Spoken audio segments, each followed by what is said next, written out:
Good evening student. तो आप सभी कैसे हैं? आशा है आप अच्छे होंगे और आपके एग्जाम्स की तैयारी अच्छे से कर रहे होंगे बच्चों।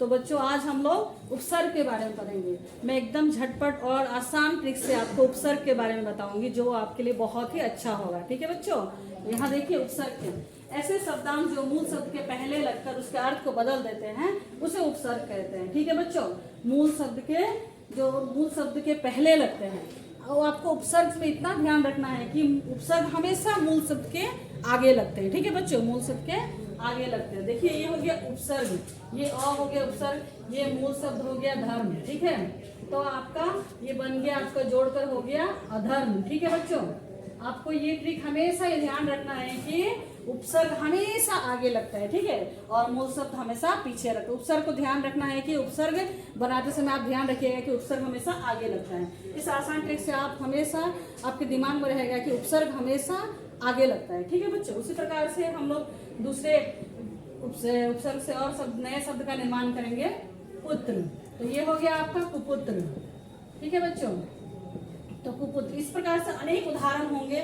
ठीक है, तो हमें इस प्रकार से हम लोगों को उपसर्ग बनाना है। ठीक है, तो ये हो गया सुपुत्र। आपको याद रखना है बच्चों कि उपसर्ग हमेशा आगे लगता है, तो आप तुरंत इसका समाधान कर सकते हैं। उसी प्रकार से दूसरे में आता है आपका प्रत्यय। ठीक है बच्चों, उपसर्ग और प्रत्यय आएगा आपका। तो प्रत्यय ऐसे शब्दांश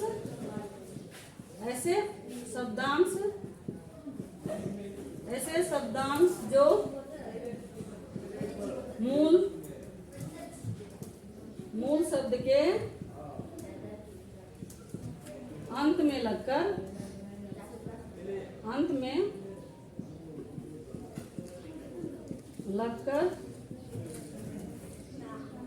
उसके अर्थ को बदल देते हैं।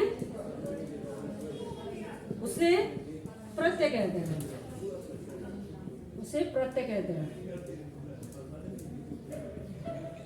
सफिक्स और प्रीफिक्स में आपको ध्यान यही रखना है कि आपका उपसर्ग में क्या है कि मूल उपसर्ग जो है आगे लगते हैं। ठीक है बच्चों, और प्रत्यय में क्या है कि मूल शब्द के अंत में प्रत्यय लगते हैं जिससे इस नए शब्द का निर्माण होता है। ठीक है बच्चों, तो यहाँ देखिए अभी मैं और प्रत्यय का उदाहरण दूंगी जो आपके लिए आसानी होगा उसको समझने में।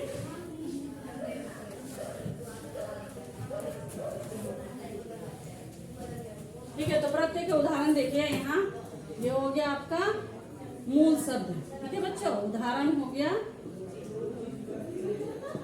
उदाहरण। ठीक है बच्चों, उदाहरण में आपका हो गया ये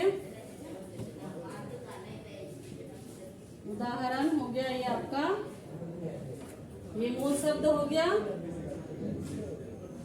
ठीक है, उसके बाद मूल शब्द में क्या हो जाएगा या। ठीक है बच्चों, ये या हो गया।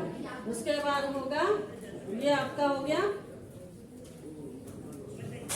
गुण हो जाएगा मूल शब्द। ठीक है, जोड़ या। ठीक है, छोटी ये आएगा, इसमें आपका प्रत्यय है ये, तो इसके अंत में लगता है तो इसका हो जाएगा हम लोगों का मूल शब्द से क्या बनेगा उपसर्ग प्रत्यय और मूल शब्द से मिलके हो गया बुढ़िया। तो बुढ़ जोड़, ये छोटी की मात्रा है तो इससे क्या होगा या होगा बच्चों। ठीक है, बुढ़ जोड़ या हो गया आपका बुढ़िया। ठीक, उसी प्रकार से तो हम लोग दूसरे और भी बनाएंगे। आपका यहाँ हो गया आपका और प्रत्यय आता है यहाँ पर तेर। ठीक है बच्चों, तो जोड़ आ, तो नया शब्द क्या निर्माण होगा आपका यहाँ पर तेरा। ठीक है बच्चों, तेर जोड़ आग तेरा हो गया। तो यहाँ फिर हम लोग झगड़ जोड़ प्रत्यय लग गया आलू। ठीक है, तो क्या बनेगा इसका नया शब्द होगा आपका झगड़ालू। ठीक है बच्चों, इस प्रकार से आपको हमेशा ध्यान देना है कि बच्चों प्रत्यय जो है वो पीछे लगता है। ठीक है, प्रत्यय हमेशा पीछे लगता है और उपसर्ग हमेशा आगे लगता है, तो इस प्रकार से नए शब्दों का निर्माण करता है। तो बच्चों आपने क्या ध्यान दिया कि उपसर्ग हमेशा मूल शब्द के आगे लगता है। ठीक है, और नए शब्दों का निर्माण करता है। और प्रत्यय हमेशा पीछे लगता है, मूल शब्द के अंत में लगता है और नए शब्द का निर्माण करता है। बहुत ही आसान है। कि उपसर्ग हमेशा आगे लगता है और प्रत्यय हमेशा उसके अंत में लगकर नए शब्दों का निर्माण करता है। तो मैंने यहाँ आपको उदाहरण भी बहुत सारे दिए हैं जिससे जो आपको समझने के लिए आसानी होगा।